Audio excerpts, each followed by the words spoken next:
Hi friends, इस YouTube channel पर आप सभी का बहुत बहुत स्वागत है। मित्रों, आज हम लोग धातु और अधातु के बारे में पढ़ेंगे। वीडियो के साथ अंत तक बने रहिए, आपको इससे संबंधित बहुत सारी जानकारी मिलने वाली है। तो चलिए फ्रेंड्स, शुरू करते हैं।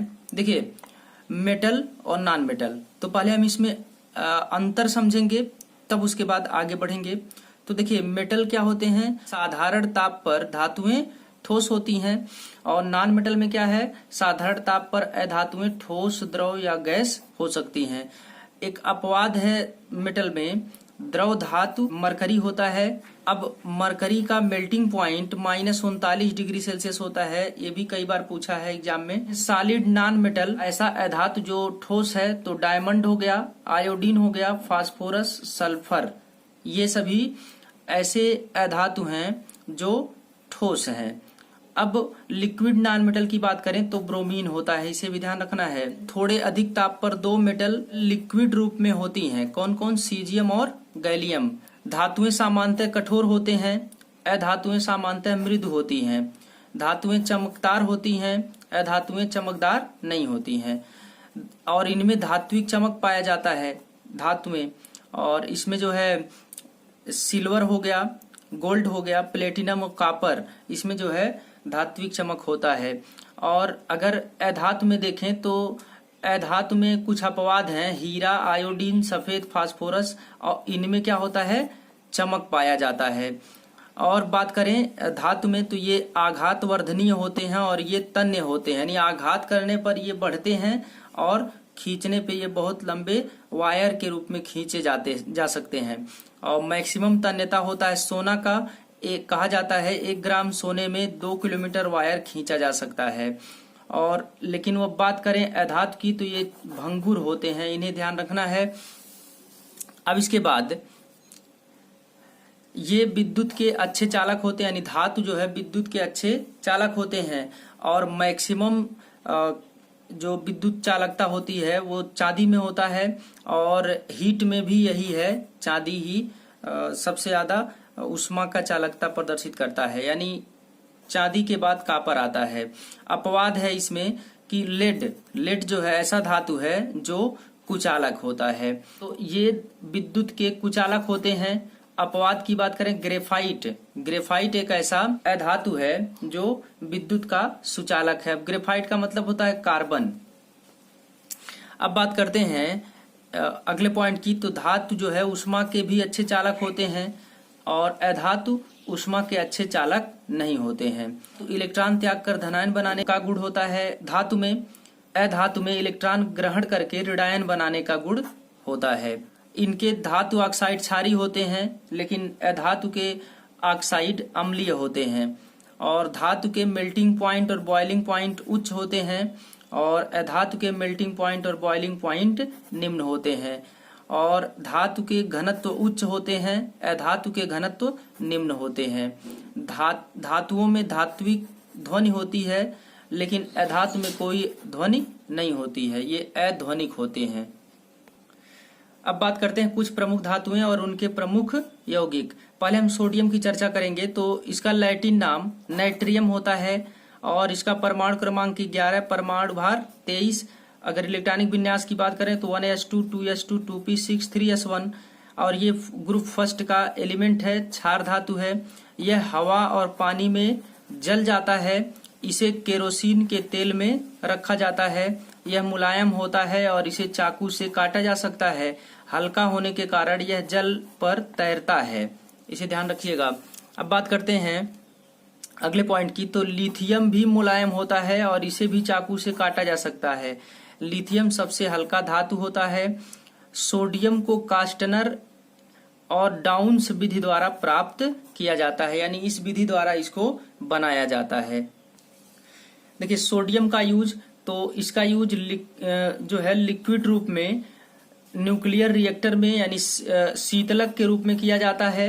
सोडियम लैंप में सोडियम गैस का यूज किया जाता है, याद रखिएगा। सोडियम लैंप में भी सोडियम गैस का उपयोग किया जाता है और यह जो है येलो लाइट देता है, पीली रोशनी देता है। अब सोडियम के कंपाउंड की बात करते हैं तो देखिए इसमें जो है पहला कंपाउंड NaCl होता है, तो इसे साधारण नमक या टेबल साल्ट कहते हैं। HCl में NaOH मिलाते हैं तब NaCl का निर्माण होता है। इसका pH 7 होता है, इससे ये पता चलता है कि ये उदासीन लवण है, और इसे जो है रॉक साल्ट भी कहते हैं। अब एक इम्पॉर्टेंट पॉइंट याद रखना है मित्रों कि आइस और NaCl यानी बर्फ और NaCl को मिलाते हैं तो फ्रीजिंग मिक्सचर बनता है। इसी को जमाव मिश्रण या हिमकारी मिश्रण कहते हैं। और ये जो प्रोसेस है इसको मिलाने के साथ जो अपक्रिया होती है वो इंडोथर्मिक रिएक्शन होता है, उष्माशोषी अपक्रिया होता है। अब कैसे होता है इसको ध्यान से देखिएगा। ये जो है आइस और NaCl को एक बंद चैम्बर में भर दिया गया तो चैम्बर से जो हीट है वो एब्जॉर्ब होने लगती है आइस और NaCl के मिश्रण द्वारा, और इस चैम्बर में जो टेम्परेचर है वो घट जाता है, यानी चैम्बर का हीट जो है एब्जॉर्ब होने लगता है और ये -22 डिग्री सेल्सियस तक इसका टेम्परेचर हो सकता है मित्रों। अब बात करें अगले कंपाउंड की तो Na2CO3, इसका नाम है सोडियम कार्बोनेट जिसको सोडा ऐश कहा जाता है।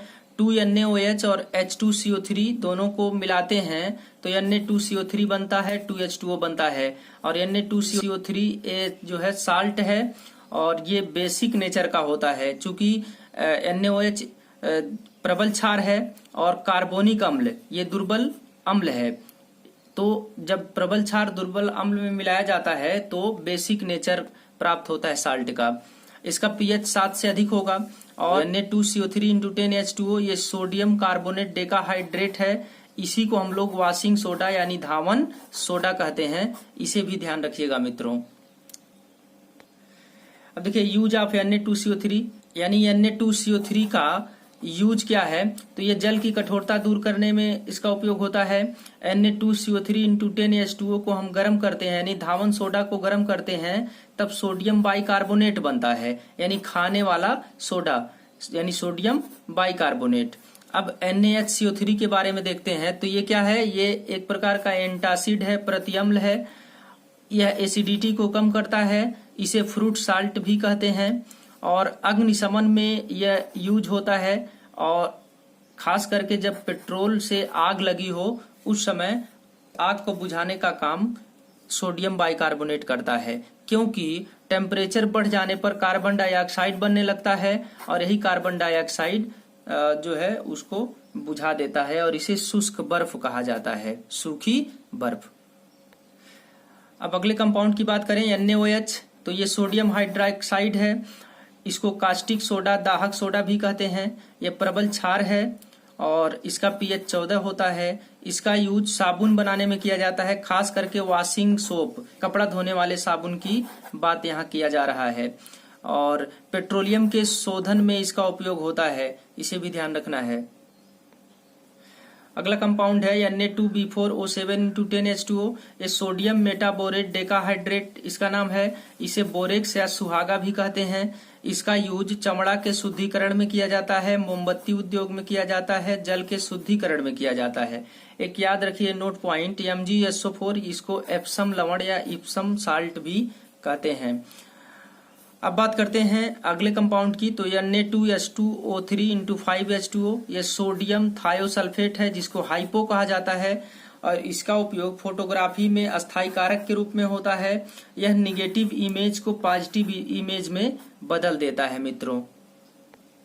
अब देखिए NaNO3, ये सोडियम नाइट्रेट है, इसको चिली साल्ट बीटर भी कहते हैं। इसका उपयोग खाद के रूप में और नाइट्रिक अम्ल के निर्माण में किया जाता है।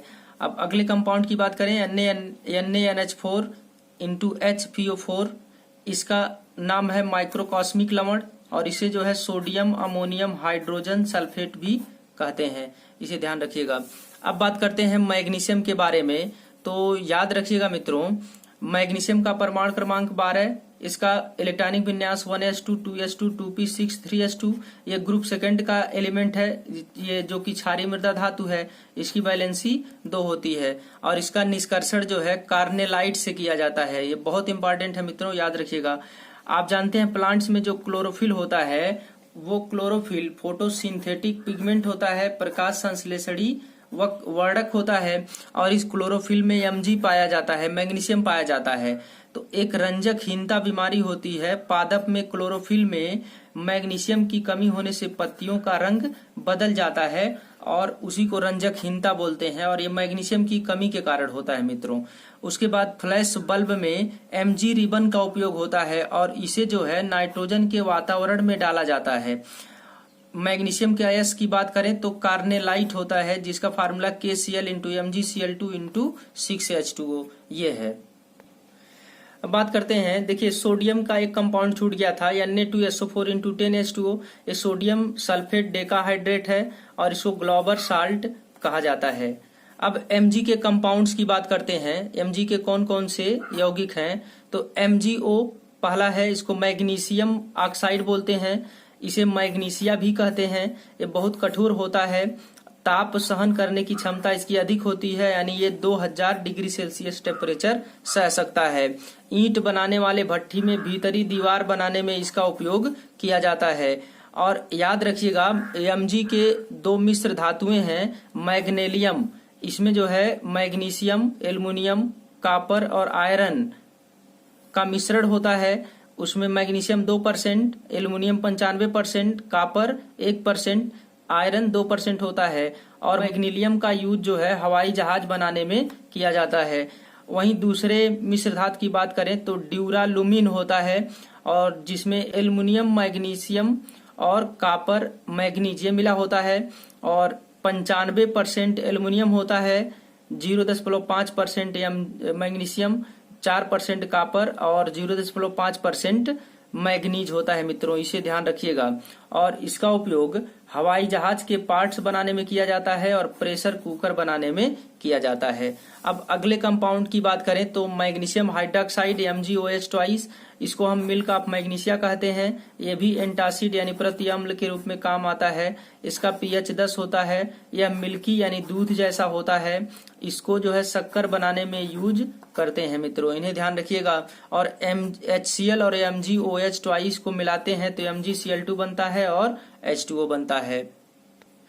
अगले कंपाउंड की बात करें तो MgSO4 इंटू 7H2O, यह जो है इसको एप्सम या इप्सम लवण कहते हैं। मैग्नीशियम सल्फेट इसका नाम है, और इप्सम के गर्म झरने में एप्सम लवण होता है मित्रों, याद रखिएगा।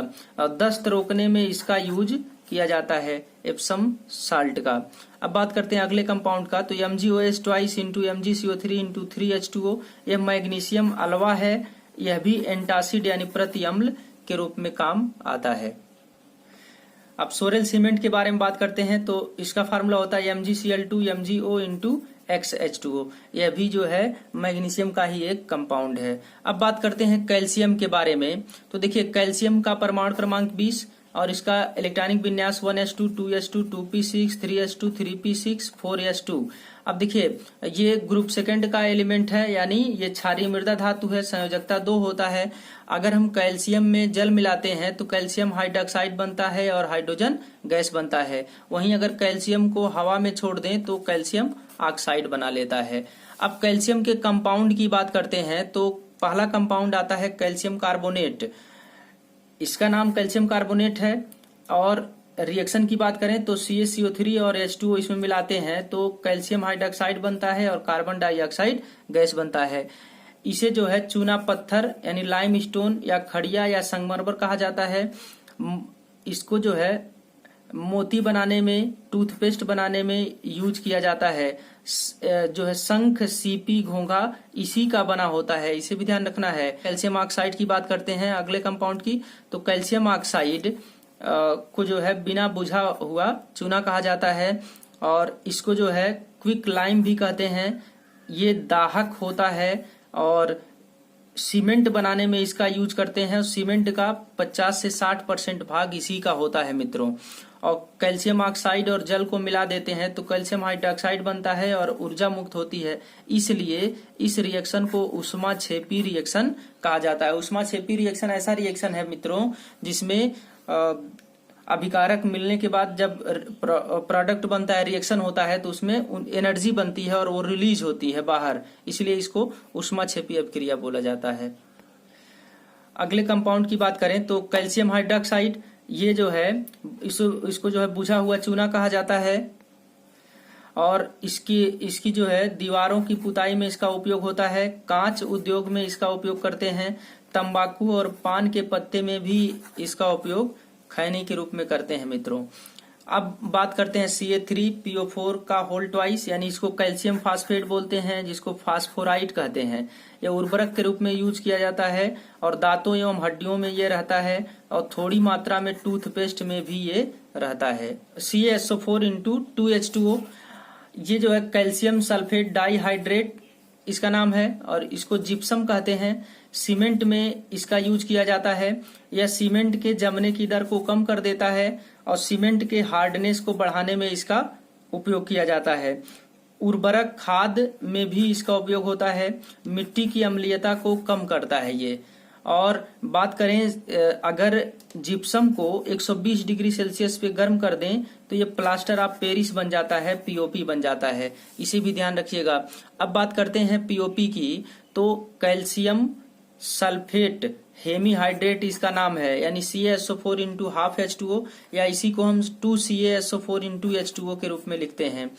यह जो है दीवारों की पुट्टी करने में, मूर्तियां बनाने में, टूटी हड्डी को फिक्स करने में यूज किया जाता है। अगले कंपाउंड की बात करें तो कैल्शियम कार्बाइड CaC2, इसमें जो है CaC2 और जल मिला देते हैं तो एसिटिलीन गैस बनती है और कैल्शियम ऑक्साइड बनता है। तो एसिटिलीन गैस जो है कृत्रिम रूप से फल पकाता है, लेकिन वहीं बात करें अगर नेचुरली फल पकाने वाला कौन है तो एथिलीन है, C2H4।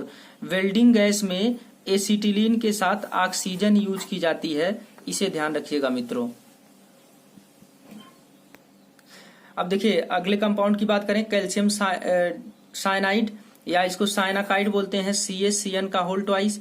यह कीटनाशी के रूप में यूज होता है।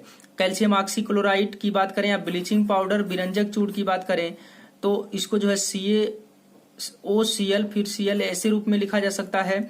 और कपड़ों से रंग उड़ाने में इसका उपयोग करते हैं। फिर वाटर प्यूरिफिकेशन में इसका यूज किया जाता है। कीटनाशी के रूप में भी इसका प्रयोग किया जाता है। एक नोट पॉइंट याद रखेंगे, पटाखों में जो सोडियम होता है उसकी वजह से पीला कलर आता है और हरा कलर बेरियम के कारण आता है।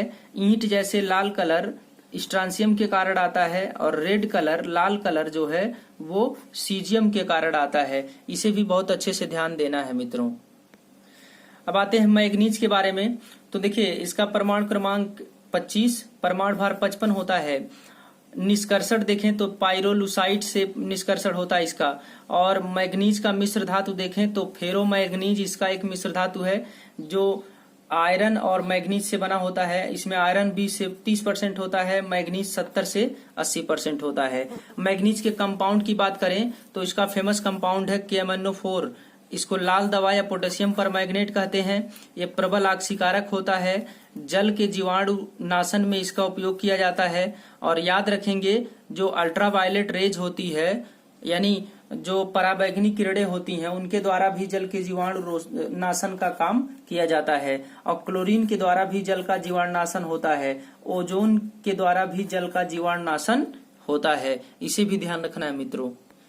अब बात करते हैं पोटेशियम का, तो इसका परमाणु क्रमांक 19 और इलेक्ट्रॉनिक विन्यास की बात करें तो 1s2 2s2 2p6 3s2 3p6 4s1। ये ग्रुप फर्स्ट का एलिमेंट है जिसको मृदा धातु बोलते हैं। इसकी संयोजकता 1 होती है। इसके कंपाउंड की बात करें तो पोटेशियम हाइड्रोक्साइड एक कंपाउंड है और इसका उपयोग मृदु साबुन बनाने में किया जाता है। दूसरे कंपाउंड की बात करें तो KNO3 यानी पोटेशियम नाइट्रेट है। इसको इंडियन साल्ट पीटर कहते हैं। याद रखिएगा मित्रों, इंडियन साल्ट पीटर। अब बात करते हैं K2CO3 पोटेशियम कार्बोनेट। तो ये इसको जो है पर्ल एस भी कहा जाता है मित्रों, इसे ध्यान रखिएगा। आपको आगे 2 वीडियो और मिलेगा और जिससे आपका धातु और अधातु वाला चैप्टर कंप्लीट हो जाएगा। तो मित्रों चैनल को सब्सक्राइब करिए, लाइक शेयर करते रहिए मित्रों, बेल आइकन को दबाइए ताकि आने वाले वीडियो के नोटिफिकेशन आप तक आसानी से पहुंच सके। चलिए फ्रेंड्स, मिलते हैं अगले वीडियो में। तब तक के लिए बहुत बहुत धन्यवाद।